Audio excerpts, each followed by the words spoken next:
We have an incredible turnout today. I think we had over 50 students registered for this webinar, representing all faculties at the university, which is pretty amazing. So I'd like to really thank everyone for taking the time to be here today. And I sincerely hope that by the end of this, you will have a clear sense of what's going on and that you'll be able to walk away having gained something of value from this process. So yeah, thank you very much for being here. Just in terms of how we're going to proceed, there are a lot of people with us.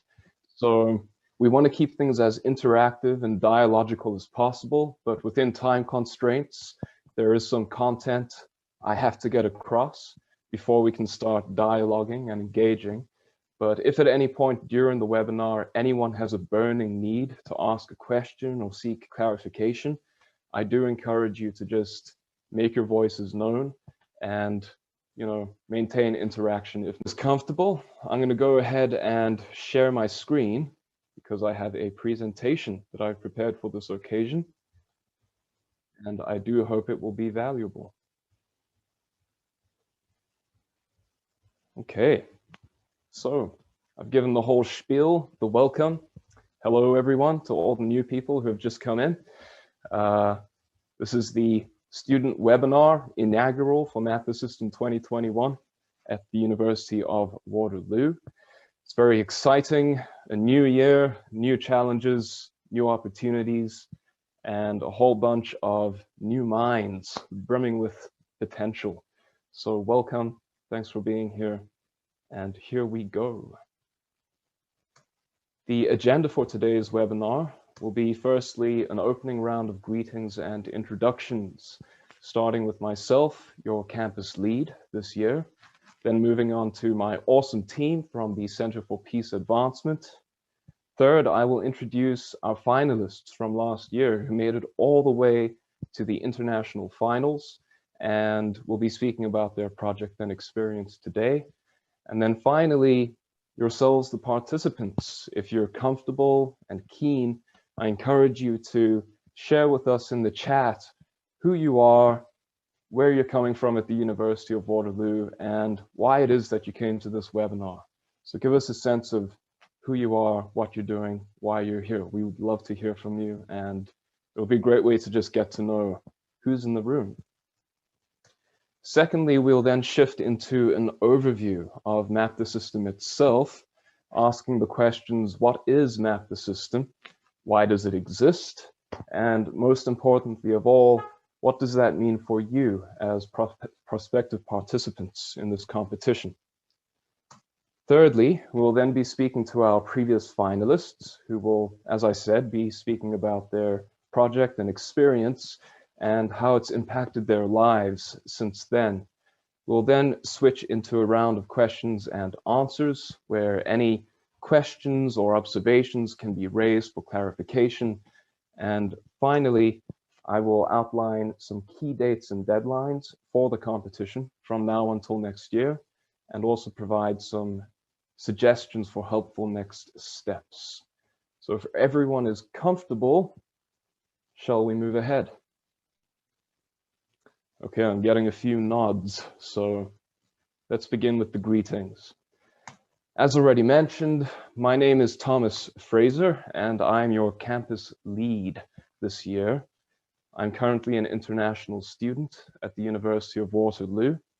I am also enrolled in the Master of Peace and Conflict Studies program at Conrad Grebel University College, and I'm also a previous participant in Math the System 2020, although I did not make it to the finals.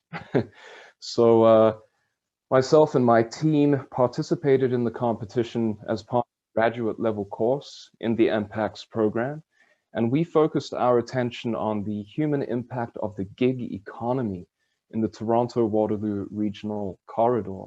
So for those of you not necessarily familiar with this terminology, the gig economy refers quite simply to the digital platform economy. So if you think Uber, Lyft, Spotify, etc., these are all digital platforms that mediate interactions between clients and consumers on the one hand, and service providers or content creators on the other. And in between, there's a whole lot of interesting dynamics that unfold across the platforms. So we were trying to focus on what kind of impacts these platforms are having on the world of work and on different groups in our community. And it was a really fascinating process that allowed us to delve really deeply into this problem domain and consolidate a lot of really fascinating insights, which, especially with COVID and everything going increasingly online, becoming increasingly digitized, was almost like an unanticipated glimpse into the future. So yeah, I found it really valuable, rewarding, and fascinating. But that's enough about me and my project. Let's move on to the awesome team from the Center for Peace Advancement, starting with Paul Heidebrecht, the director of the Center for Peace Advancement. Hey, Paul. Anything you'd like to add at this point? No, you're doing great, Thomas. I'll let you carry on. But it's great to be here and great to have the chance to engage with all the interested future competitors. Cool, thank you. Second, we have Michelle Jacket, who is the coordinator of the Center for Peace Advancement. And I'm not sure if she's with us right now. Michelle, are you here? I'm here. Hey. Hi. So happy to have Thomas on board this year and to see everybody here. Cool. Nice to have you here. Thanks, Michelle. And finally, we have Victoria Lumax, who is the current communications assistant at the Center for Peace Advancement. Hey, Victoria. Hi, everyone. Glad to be here. Cool. Yeah. So this is my team. I'm working with them. I'm really grateful to be part of this team. And Paul, Michelle, and Victoria are working really hard to drive things from the back end. And yeah, just trying to get this thing along from now until next year. So that's what it is. Next, we also have our previous finalists who have graciously given their time to be with us today. Firstly, Caitlin Weber, who is a master's candidate in community and regional planning. And we also have Emma McDougall, who is a PhD candidate in the same field. So welcome, Caitlin and Emma. Thanks for having us, and we're looking forward to chatting about our project a little bit later on. Awesome. Yeah, thanks so much. Great to be here, guys. Sweet. Yeah, and just to let you know something about their project, they focused on transit-induced intensification and gentrification in Kitchener-Waterloo. And I guess we will learn more about what that means in a short while. But before then, we should get into our overview of Map the System. So before I move ahead, does anyone have any questions, comments, observations? If so, just raise your hand or make your voice heard. Okay, I'll assume that's not the case, and we'll go ahead with the overview. So, what is Map the System? To begin with, it is a global competition spearheaded internationally by the Skoll Center for Social Entrepreneurship at Oxford University, in partnership with educational institutions from around the world, including Waterloo, for that matter. And what's really unique about Canada in this respect is that it has its own dedicated national subdivision. So if and until you go on to the global finals, that's the hope, it's the dream, you will be operating under this national umbrella. Secondly, it is a competition firmly rooted in systems thinking. That means it uses systems thinking as a guiding framework for understanding some of the most complex issues facing the world today. And for those not necessarily familiar with systems thinking, to put it very simply, it's a more holistic way of approaching problems than we're typically used to. So instead of approaching problems from a narrow, restrictive, reductive angle, we try to understand them in their full depth, their full breadth, and their full complexity, mapping and analyzing all of the different elements and components that make up that system, as well as the interconnections between them, because it's all of that complexity together that makes the system what it is. So we're trying to understand the system from that 360-degree angle perspective. And this is one of the distinguishing features of this competition. Thirdly, it also encourages deep exploration. It employs a learning-first approach that emphasizes deep integrated knowledge of a particular problem domain. And when I say learning first, what I mean is that in many spaces and many institutions, there is this emphasis typically on solutions, solutions, solutions. But often this is premature and it's based on an insufficient understanding of the problems themselves. So one of the distinguishing features of this competition is that it's not about pitching solutions to complex problems. It's more about demonstrating your depth of understanding of the problems themselves. And it's only on this basis that you can arrive at a sufficient appreciation of previous attempts at addressing the problem, what has worked and what has failed, and on that basis, existing gaps and levers for change that we can exploit in the future. So I think that pretty much gives a broad overview of what Map the System is. And this competition has been running for quite a few years. I think we're in the third cycle of the competition right now. And yeah, I think it also has a bright future ahead of it. So does anyone have any questions at this point?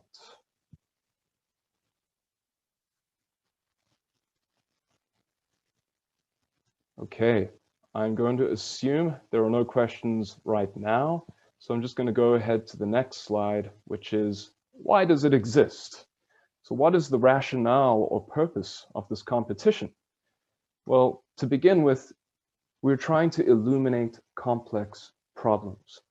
As many of you are probably aware, we exist in a very unique historical moment where there is a kind of global inflection point unfolding. And there's a complex series of crises converging around the globe, which require unprecedented responses and new forms of analysis and sense making. So what we're trying to do in this competition is we're trying to figure out how to make sense of the world around us today, with the most pressing social and environmental challenges confronting us. Secondly, we're trying to shift ingrained cultures of thought and practice, as I've said, which are so often focused on solutions, solutions, solutions, but they insufficiently understand the problems themselves and often end up making things worse on the basis of premature interventions. So we want to shift that towards increasing levels of depth, holism, and accountability. Thirdly, we want to inspire alternatives, viable systemic alternatives based on deeply informed visions of the contemporary landscape. So in a nutshell, I'll draw on a quote from some of the founders of Map the System. And they say, this is from the student guide, that the hope is that by participating in Map the System, you will better understand both your chosen challenges as well as the system's analysis practice, and then be able to put those skills into use in future high-impact careers of your choosing. So if you use what you learned through this process to design better informed future social interventions through a job, an internship, even a startup, or if you use it in your future work, we will have considered our job well done. So that kind of summarizes the intent of this competition. Any questions, comments, observations at this point? Okay, I'm going to assume I can just go forward. We're almost done with this segment. So what does that mean for you as students? What do you stand to gain?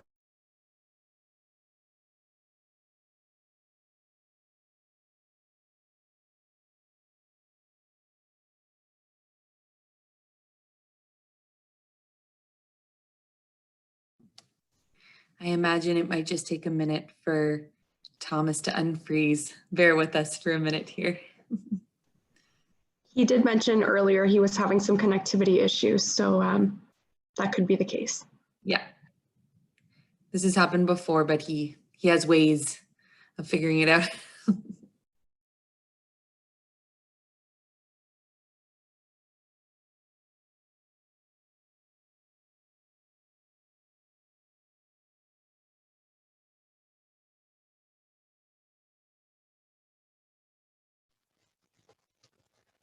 Right. So just that quote, I'm sure you all had enough time to look at it, so I'm not going to repeat it or anything, but that pretty much sums up the intent of the competition. And then in terms of what you stand to gain from this process, well, firstly, you can join a global movement committed to systems change. Secondly, you can compete for cash prizes and an opportunity to present to a global audience of distinguished peers and colleagues. Thirdly, you get to learn new skills to address the world's most pressing issues. And these are skills that you can carry with you through life and apply in any context you find yourself in the future. Fourth, you get to raise awareness for an issue that you are deeply passionate about in front of this global audience of really influential people. So who knows what kind of support or opportunities could come from that awareness. And fifth, you also get to connect with socially conscious students, researchers, and practitioners from around the world. So these are all things that you stand to gain by being part of this process. And I think in simple terms, it's a win-win scenario. You have everything to gain and nothing to lose. So who is eligible to participate in this competition? Well, if you're a registered student at the University of Waterloo, or a recent alumni, meaning you graduated within the past 12 months, you are eligible to participate. In terms of your level of study, you can be at an undergraduate, diploma, postgraduate, or doctoral level of study. So pretty much anywhere along the spectrum. And thirdly, in terms of your team size, you can be a lone individual or work with a team of up to 5 members. So depending on your inclinations, this competition is quite flexible in fitting with different kinds of dispositions. Secondly, what are you required to submit at the end of this competition? Well, the requirements are a visual systems map, which is a visual representation of the system that you have chosen to analyze. A written systems analysis, which is a 3,000-word written analysis of the chosen system. A written bibliography, which details all of the sources and materials you've consulted throughout your project. And a verbal presentation, where you will tell the story of your key findings and their relevance for our world today. So that's pretty much Map the System in a nutshell. And with that being said, before I move on, I just want to ask, are there any questions or comments, any observations from anyone?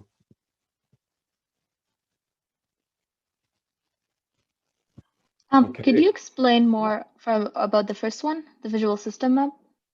Visual systems map, right. So this is almost as if, imagine you have a written analysis of the system that you've chosen. What you do with the visual systems map is you're trying to abstract the essentials of this analysis into a visual representation that tells a story of the system that you're dealing with and outlines all of the key components and findings associated with that system. So it's almost like a graphic interpretation of your written analysis. Emma, Caitlin, I don't know if you maybe have anything to add from your own perspectives and experience working with this. Yeah, I would just say it's like a visual representation of your problem and your process that you outline in your summary. But during our process, we used some resources from the University of Oxford, which I'll put in the chat box. So if anyone's interested, there's some examples of previous systems maps. And as well on the Map the System University of Waterloo website, our systems map is on there if you wanted to reference that. Yeah, just to add, I think the system really is kind of the core of what you're doing. We went about it as building our system map first and then writing our review afterwards. So you're kind of directing all of your research into the actual process of creating these maps. So it's your thought process, it's your work, it's research, it's everything kind of compiled together. So it really is the focal point of this project, whereas your summary is an analysis of your map, if that makes more sense. Right. Thank you. Yeah, and are there any other questions, comments, observations? There's one in the chat about how to find a team, which is a great question and something I don't know if we want to touch on that more later. Yeah, maybe holding off on that a little bit until later, but that's a great question. Right. Yeah. There will be various ways to come in contact with teams, whether it's through a course that integrates Map the System or more independently in a self-organizing kind of way. But we can definitely address that later. And one thing I could definitely say from my experience as a participant is that the 3,000 word limit on the written analysis makes it really challenging, because you are forced to kind of condense all of this complexity and strip it down to its essentials so that you can get what really matters across to your audience. And this is a discipline because it means that you have to draw boundaries, right? You have to make decisions about what is worthy of being included and what should be excluded or maybe emphasized a little less in your analysis. And you have to be able to have your priorities in order to make this work and to make it good. So that's a very important skill no matter where you go. It's a very important skill in academia itself. As we all know, this is all about working with data and getting to the essential. So anyway, that's just my 2 cents. And yeah, if we don't have any more questions, maybe we can move on to our discussion with the previous participants, Caitlin and Emma. Shall we do that? Okay. So, as already said, Emma and Caitlin focused on transit-induced intensification and gentrification in Kitchener-Waterloo. So, Emma, Caitlin, maybe tell us a bit about this project and what it means. Sure, so I can maybe start, and Emma, if I'm missing anything, please chime in. But as Thomas previously mentioned, Emma and I are both students in the School of Planning at the University of Waterloo, and our own research is related to the topic of land use change in the Kitchener-Waterloo Transit Corridor, or along the ION route, since it was announced in 2011. So with those similar research interests in mind, and also the School of Planning has been doing a lot of research about this subject for probably the last at least 5 years. A big part of our project was compiling all of the research and as Thomas mentioned, like actually gaining a deep understanding of this issue. And if you're not familiar, I can briefly talk about transit-induced gentrification because it is quite jargony. But essentially, transit-induced gentrification refers to the phenomenon where either increased access to or investment in new transit infrastructure, especially higher order transit, like we've seen in Kitchener-Waterloo, LRT, has different impacts on affordability. So it has made the region, and specifically near the transit line, a more attractive place to live for higher income residents, and as a result has displaced some of these lower income residents who previously resided, especially in the downtown cores. And this is a problem because the people who are being displaced are generally those who would benefit the most from improved access to transit, and also from the concentration of amenities. So in downtown Kitchener, for example, that's where the soup kitchen is, that's where the employment services, the shelter, etc. So that's why this is an issue. But yeah, so that's what we looked at. And Emma, feel free to add. I feel like I'm probably missing something. But Emma and I worked together, and we also recruited another PhD student who he did his undergrad at UW, but he's now doing his PhD at Carleton, and he's a member of the Waterloo Institute for Complexity. So complex system thinking is his bread and butter, and Emma and I were definitely new to this process. So it was a big learning process for us, but definitely valuable. Emma, is there anything else to add? Yeah, I think that just the other thing is one of the big focuses of our map specifically and our kind of thought process was looking at stakeholders. So engaging with who's actually in this process of transit-induced gentrification, how are they actually engaging with it, and importantly, how are they engaging with each other? Because one of our big takeaways was there's just a lack of conversation among stakeholders that's kind of led to this problem. So I think for both me and Caitlin, we learned a lot doing this project. We had a lot of experience kind of engaging with, like she said, a new research method that's actually very beneficial to our own work. So not only did we kind of gain the experience of doing this as well as the enjoyment of competition, but we also actually got some good stuff for our own work. So definitely invaluable research there. Yeah, I think speaking to the question before about finding participants, I think you kind of have to put yourself out there a little bit and reach out and see if, even in the chat, maybe if other people would consider sorting a group with you. I think one of our personal, like the best thing that happened to us was getting Sam, who we didn't know, was from a different faculty and had some experience, because bringing together two very different disciplines was really important for us. I think it gave us that edge to move on throughout the competition. So I would definitely suggest kind of reaching outside your comfort zones, maybe talking to people that you normally wouldn't, or disciplines you wouldn't maybe think to. I think that's a great way to start at least engaging with this topic and seeing where you want to go with it. Yeah, and I'll add briefly to that. In terms of if you're interested in forming a team, we reached out to professors to see if they had students that are doing similar research. Yeah, just a lot of contacting and seeing who else might be interested.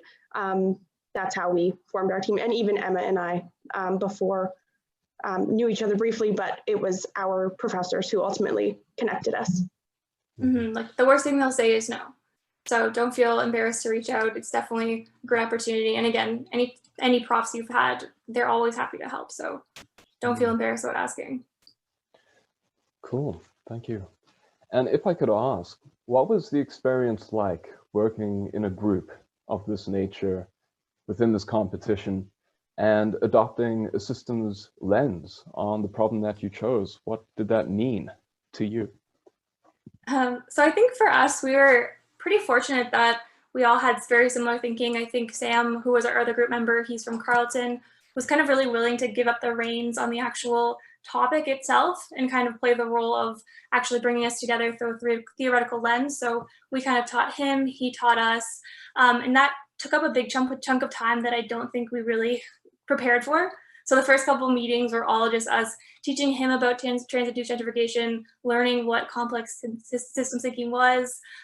So definitely something we wish we had planned for, I think, in advance, of just chunking out that time to really both get to know each other and form research ideas, because even in the best circumstances, it's very hard to work on a group in such a specific direction like this. You really have to be, as you said, as focused as possible, as to the point as possible. 3,000 words is nothing, so you want to start out strong. So taking that time to get to know each other, as in starting now, like we did not actually, we didn't start till January. So start now, you'll have plenty of time.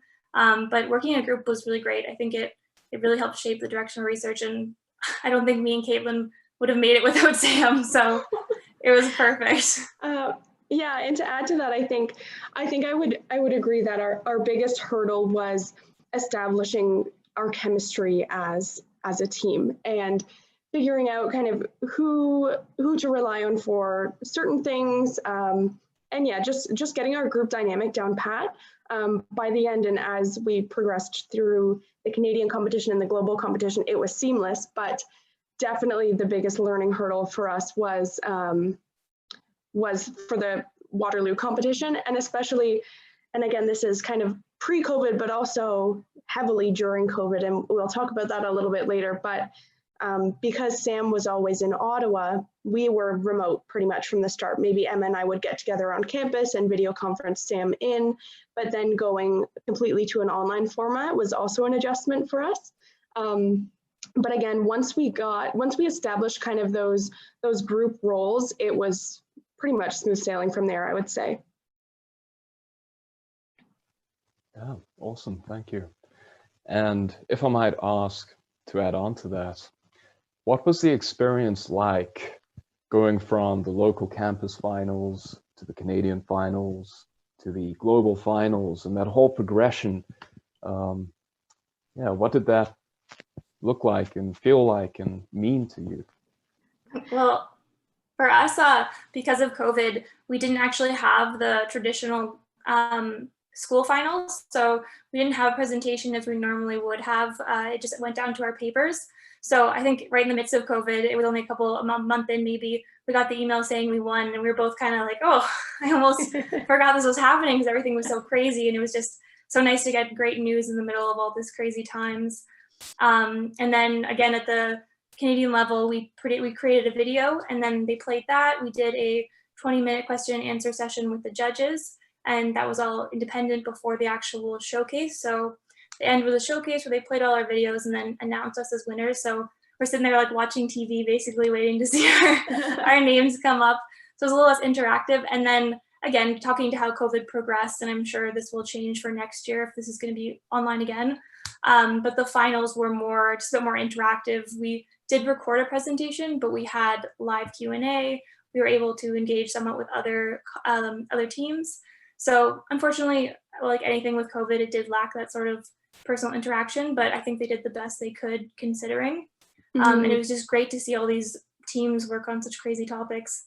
Felt crazy. And I think to add to that, something that we found so valuable going from campus level to Canadian level to global level, as Thomas previously mentioned, a lot like Canada is the only place that does kind of the second in the middle level, which really prepared us for the global competition, I think. And even again, from the University of Waterloo competition to the Canadian competition, we received feedback from the University of Waterloo judges, which was really helpful. We met with Paul from Kindred for some feedback. We met with a bunch of different stakeholders well, not stakeholders, yeah, in some cases. We met with CMHC, which was cool. Met with all of these people that are professors or that we were connected with to get their feedback and to hear about how we could improve from one competition to the next. And figuring out, again, when you move from the local competition, everybody knows where Waterloo is, everybody knows about the LRT, but then contextualizing that when you move to the Canadian competition, and then having to do that even more so when you move to the global competition, because the region of Waterloo is like a speck of sand in comparison with the global competition. So I think one of the most valuable things for us was receiving the feedback as we progressed through each phase. And like we submitted pretty much, well, not completely different, but we refined our maps and our summary every step of the way based on this feedback that we received. So that was definitely helpful. And just to add, like every topic was so different. So it was such a wild experience going and hearing all these topics that were so different than ours. And just, it's impossible to make that comparison. So don't ever feel like your topic isn't worthy of this, because complex system mapping really can apply to anything. So don't be too scared to go too small or too big. There was a wide variance of different projects on macro scales, on huge scales. So there isn't really a lot of like requirements in terms of what your project can be. So feel free to be as creative as possible with that. Yeah, and some people were doing research for like similar to Emma and I, similar to their research topic, but then there were some people who they had this issue impact them personally, and then they decided to do a deeper dive into that issue. So again, ranging from things that are academically of interest to things that affect you personally. Yeah, awesome, thank you. And what did you find of most value coming out of this process? And how has it impacted you since then? Well, I think I mentioned this a little bit, but just taking on this approach has been really actually very helpful for my research personally. Gentrification really is a sort of systemic issue. So having that kind of lens is something that I hadn't considered before. And especially trying to teach a third-party member and actually question my own implicit biases was really important. I think going through it with someone else and having someone challenge exactly why you think that actually opens you up to new ideas. Creating this map, also like visualizing the process, was so helpful for, at the most, is actually presenting new avenues and policy changes that we hadn't considered before. Gentrification really just is a topic that can be kind of black boxed. So actually unpacking it has been so great for us to kind of think about future research. And as grad students, it's really great to have any opportunity to just rethink our work and refine what we're going forward with. So I think that was really the best takeaway for me. Yeah, I would definitely echo that as well. And in terms of long-standing impacts, I mean, although the global competition was in May? We are still working on this project. Through the Map the System Canada competition, there was the top 6 have an opportunity to apply for, it's called Apprenticing with a Problem funding. So we've applied for further funding to continue this research in the community, to connect stakeholders. So it's ongoing, which has been really interesting. And something that I think we are very grateful for, especially in the region, is the traction that this project has really created. We have an article in the newspaper now, which is really cool. I was interviewed on CBC Kitchener-Waterloo News one morning. So yeah, just seeing kind of these long-standing effects. And then it's kind of since our project, we've seen housing affordability in the region.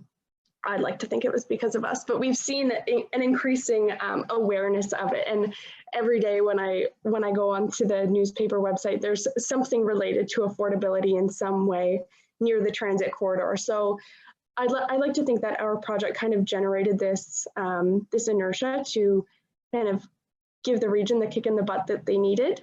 And yeah, I think that's been the most valuable, is just seeing our research come to life, because that can be one of the struggles of academia, is publishing something and it being put on the shelf.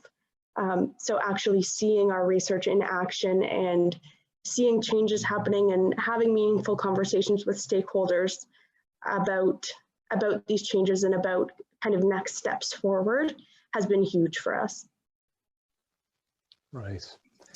Thomas, I wonder, is there another point where you might have built this in, where we're gonna address just the course tie-ins and like where to tie, because both these Emma and talked about like the value of having an academic tie-in to, you know, like what they're doing is extracurricular, but and also connected to, you know, academic credit or things they're working on. And so is there another chance to talk about that, or is now a good time? Yeah, we could do that. And just briefly mentioning, like, you know, I mean, I don't want to, so you go for it. Take the lead. Yeah. Okay. Well, we've got a lovely resource on the Center for Peace Advancement website, where we're listing a whole lot of faculty throughout the university in different courses who are integrating Map the System into their programs. And Paul, who's with us today, is one of those faculty. He's in the PACS department, and he'll be teaching. So I'm even wondering, from Paul's perspective, if you'd be willing to maybe just say something briefly from a faculty perspective on that side of things for students to hear and understand. Sure, yeah, I can jump in. And yeah, just a word of thanks to Caitlin and Emma. I mean, your story is really, your experience is inspiring, and particularly to see how it's continued to impact what you're doing today and to impact our community, frankly. It's one of the most heartening elements of the experience for us in facilitating Map the System, is to see those kinds of impacts. Maybe I'll just briefly say that for the last 2 years, I did integrate Map the System into classes I taught. So 2 years ago into an undergraduate course, and last year into a master's course in Peace and Conflict Studies. And this year I'll be doing a combined undergrad-grad seminar focused on leveraging Map the System as the component to drive a major research project forward for students. Other faculty last year who incorporated Map the System were in applied health sciences, in okay, I'm not going to remember all the different faculty, but just to note, there are a variety of approaches people have taken to utilizing Map the System, and it's assumed a varying degree of weight depending on the course. So you can get a sense of those options from past years and also for this year going forward. And just to note that roster of courses is building as we speak. So it's not necessarily the closed set. There will be, we expect some more courses coming on stream as well. But just to note, again, that is one way, if you're interested in leveraging an opportunity like this and getting academic credit, that integrating it into a class is certainly one meaningful route. Maybe I can just say something too, just briefly, you know, again, having taught this at undergrad level and at a grad level, and having been a part of the competition as well, it might seem kind of intimidating if you're an undergrad student in first or second or even third year to be thinking about, you know, this sounds really intense, and Thomas, you did a great job articulating the spirit and the opportunity that Map the System presents. But I would just say you shouldn't underestimate the potential you may have to learn and to succeed and to do really well actually at a competition like this, even regardless of your course of study or your year of study. That in fact, I mean, every faculty at Waterloo touches on systems thinking in some way, shape, or another. So it's not, this is not necessarily the first time many people might encounter system thinking. But I would say the mindset and kind of the worldview, that the set of glasses that systems thinking provides, does not come naturally for most people. And in fact, I think the earlier you try on those glasses, sometimes the quicker it comes actually. And so don't, again, I think it's possible to do really well and to learn an extraordinary amount in this competition, whether you're in an undergrad or a graduate level, whether you're in a class or whether this is a co-curricular opportunity for you to augment your learning, and you might not be able to devote as much time as somebody who might be in a class. We've seen people, again, really flourish in all of those respects. But, you know, again, given that course registration is happening right now, I should definitely encourage you to check out those courses, because that's a great way to take advantage of an opportunity like this too.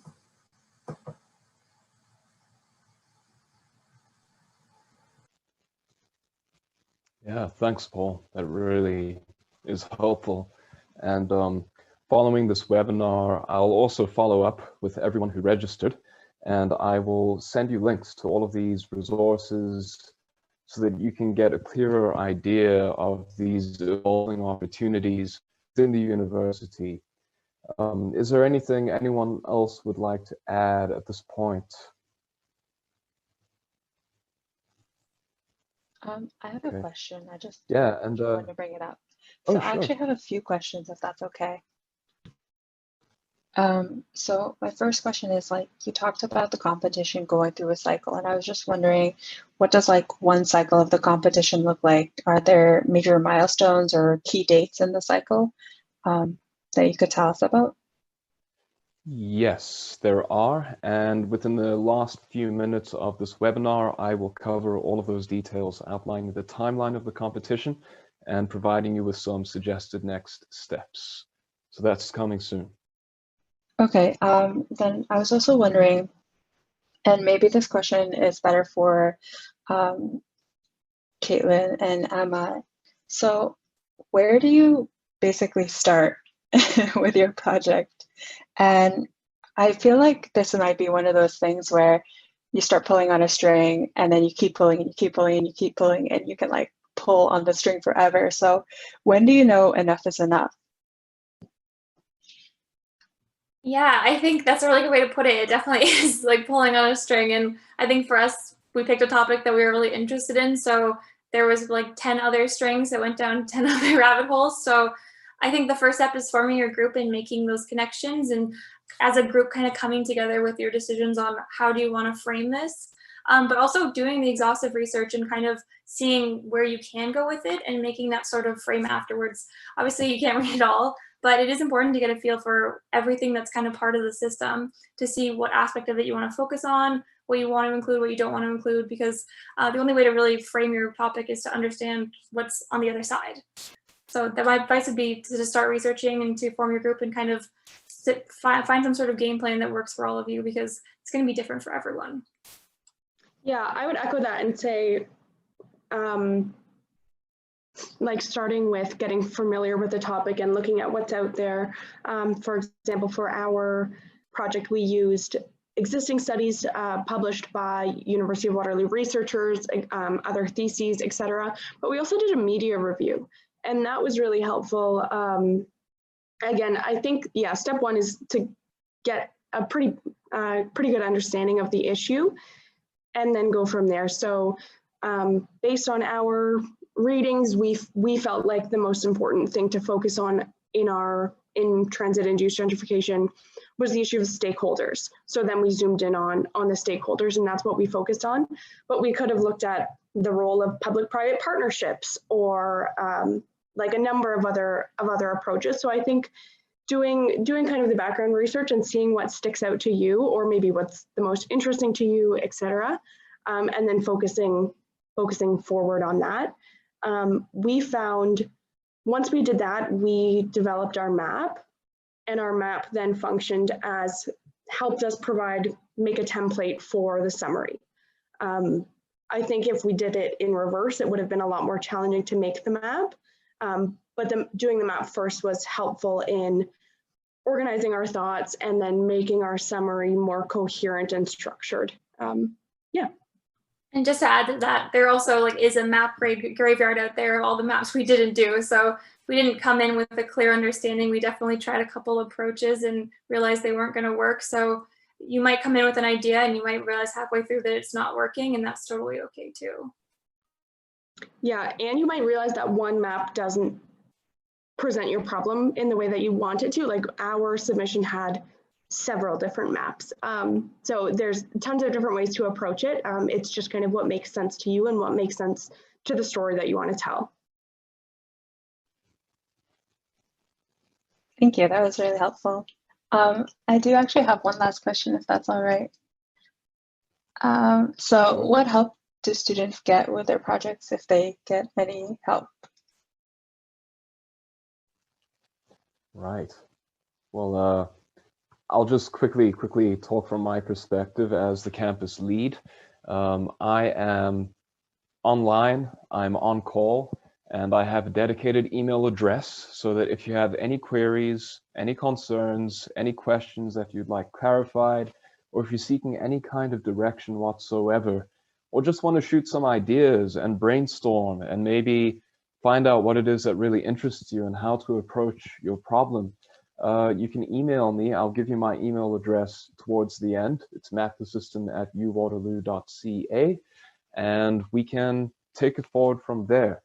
But in terms of additional supports, perhaps my colleagues have something to say as well. I can quickly add something. So on the Center for Peace Advancement website, under the Map the System heading along the side, there's a tab underneath. I think it's called Student Resources or Resources. And under there, you can see some videos, some resources from that Map the System Oxford. This webinar will be up there as well if you want to rewatch this video. And that's a really good source to look to our website as well. And correct me if I'm wrong, but there's also, we had a faculty mentor. Is that a requirement for? Yes. Okay. Yeah, I'd love for you to talk for just a second about that, because I feel like that's a really key resource. Sure. Yeah. So we had two faculty mentors, my supervisor and Emma's supervisor, who we would bounce ideas off of. We had meetings with to talk about kind of our thoughts and also to look at drafts, etc. For us, again, it was pretty easy to find our mentors because Dawn was the one who introduced us to the project.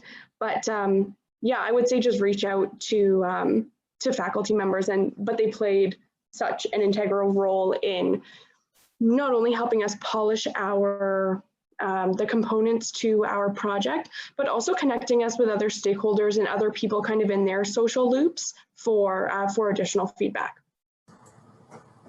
If I can just jump in to say that, yeah, the winner of the Waterloo competition, not only is a student team nominated, but an educator, a faculty mentor is also nominated to accompany and provide support going forward beyond that. But I'd say prior to that, again, Thomas is a new role this year, and our ambition is very much that he can serve as a not your research assistant, but as a support as you're trying to move forward in the competition. But beyond Thomas, the Center for Peace Advancement team is a part of a really broad-based network on campus, an ecosystem of partners who are great to be able to tap into, to make connections. If you're looking for who the community stakeholders might be in your issue, or where might there be a faculty member or a research group on campus who could speak to the issue you're exploring. They're really great to be making connections, and that's what we definitely see our role as being in terms of supporting students going forward, as being connectors.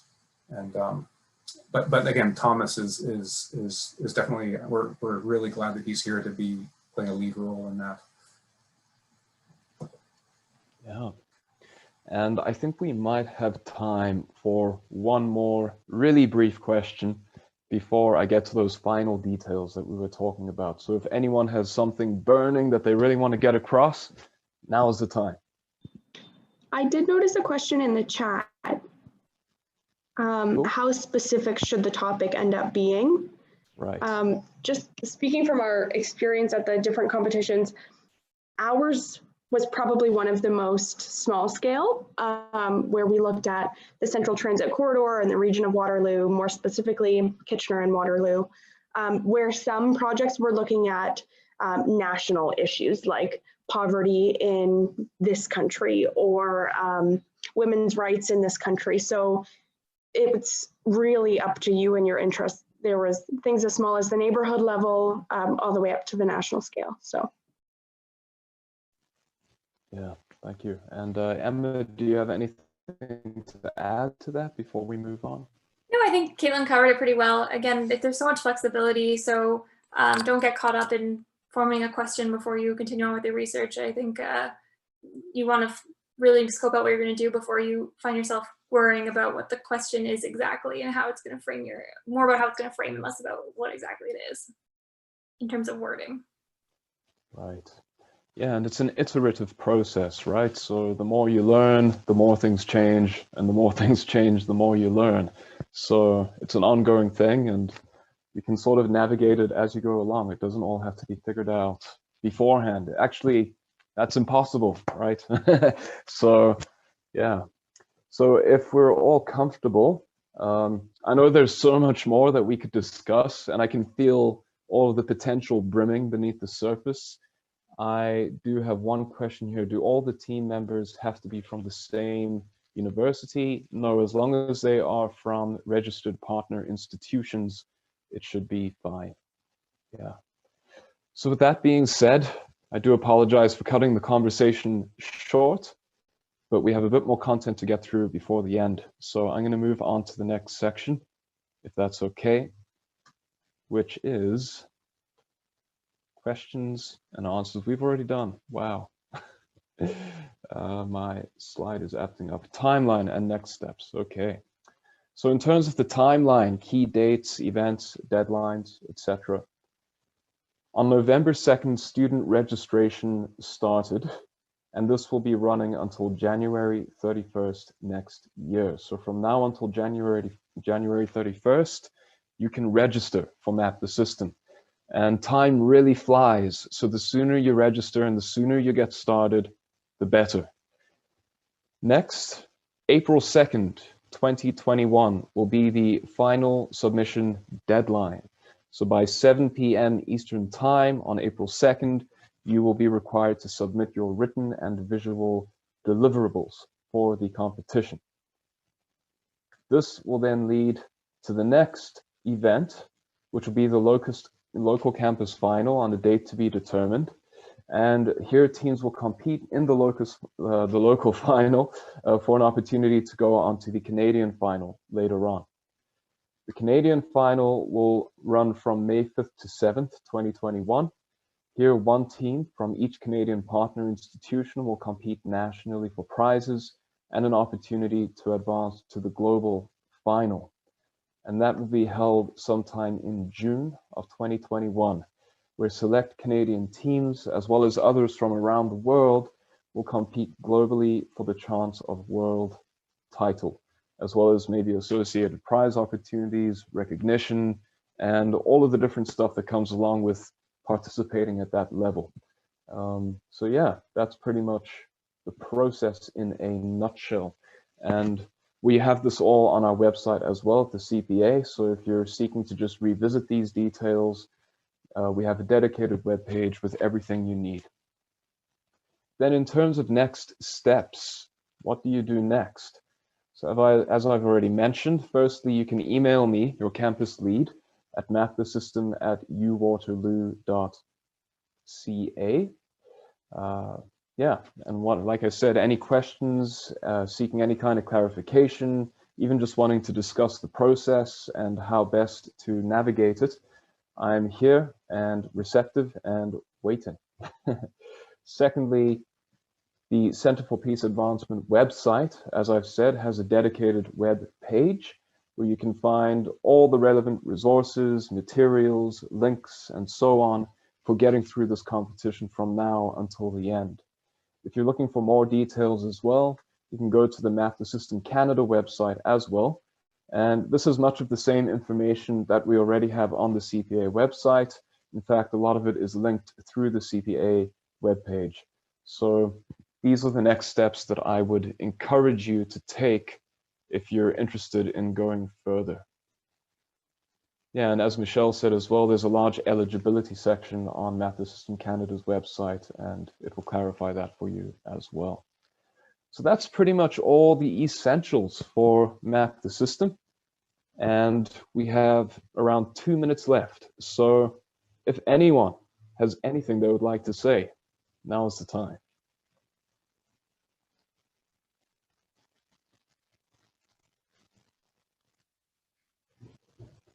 Okay. Caitlin, are you saying something? Sorry, I'm just reading what I'm typing, but I thought I'd mention there's a Map the System Canada webinar on Friday at 2:30. Emma and I will also be there. I don't know how to register. I just got the email, but that's an option there if you're interested in some more information about the Canadian competition. Right. And in my follow-up email after this, probably send that out tomorrow if I can.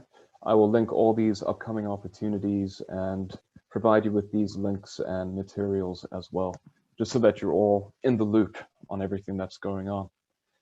So yeah, that being said, if there is, Paul? Thomas, I was just going to say, it seems like there are some good questions about team formation. How could students find a team? Just to say, like, obviously courses will provide a context for team formation, so that'll be structured into a class. Beyond that, to be honest, we have thought that we want to be supportive as we're able. If you have ideas or suggestions for how the Center for Peace Advancement could facilitate interested students finding each other, maybe particular topic areas, please do reach out to Thomas. We don't have a map or a plan to do that other than a desire. But I think if there is a role we can play, we'd love to be able to try and help. We're also open for suggestions and ideas in that area as well.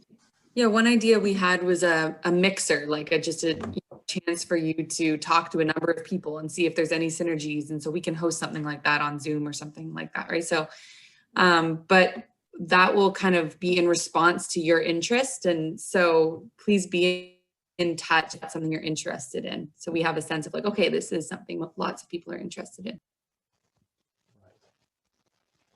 Yeah.